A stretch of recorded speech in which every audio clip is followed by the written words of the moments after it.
Hello everyone, this is Miss Arn. So today is soap making day at may nag-request ng Kojic Papaya Soap. Si Miss Kisa Vargas. Hello sa'yo ma'am, ito na ang request mo. Yan, mag-measure tayo ng ating caustic soda pearl and ang ating water. Pero nakalimutan ko, wala pala akong oil.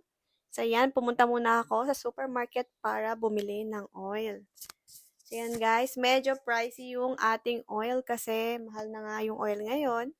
So yun, maliit lang yung binili ko for video tutorial lang naman ngayon ang gagawin ko. Kaya, let's start. So yan, sa bahay na ako.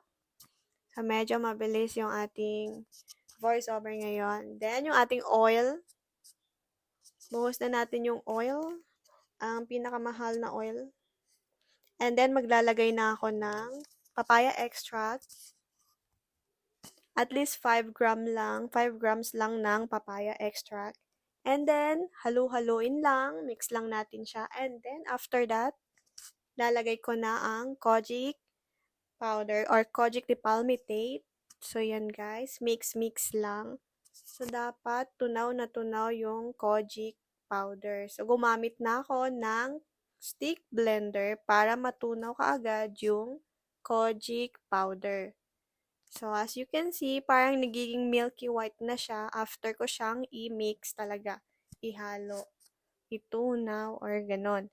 Tapos, alam nyo na yung term na yon. So, dapat tunaw na tunaw para walang buo-buo sa soap pag nag-solid na. And then, kapag ganyan na siya, pwede na natin ilagay ang colorant. So, neon color yung ginamit ko. Neon orange. Pero, pwede kayong gumamit ng iron oxide or mica colorant. Nakadepende po kung anong available sa inyo. So, at least 1 gram lang nilagay ko dyan. Neon orange colorant ang nilagay ko. Pero, pwede naman yung iron oxide or mica colorant. Pwede po yon, pareho lang po sila. Medyo mas bright lang yung neon colorant. Kasi yan lang po yung available sa akin, kaya yan po yung ginamit ko.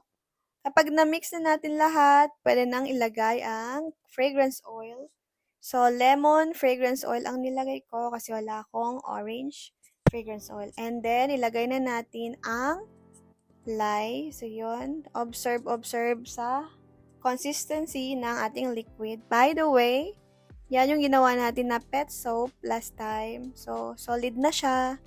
Yan na yung result niya. So, balik tayo dito sa ating papaya kojic soap making. So, yan guys. So, kapag ganyan na, madikit na siya, pwede na natin siyang ilagay sa molde. Kapag creamy, smooth na yung kanyang consistency, pwede na siyang ilagay sa molde guys. So, yun. Then, pagkatapos ng ilang oras, yan na ang kanyang resulta. Medyo solid na siya. Yan. Pero, malambot pa rin yan.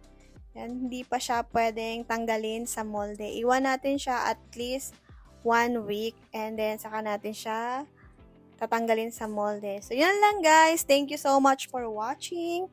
Please like and subscribe. See you again next time. Bye!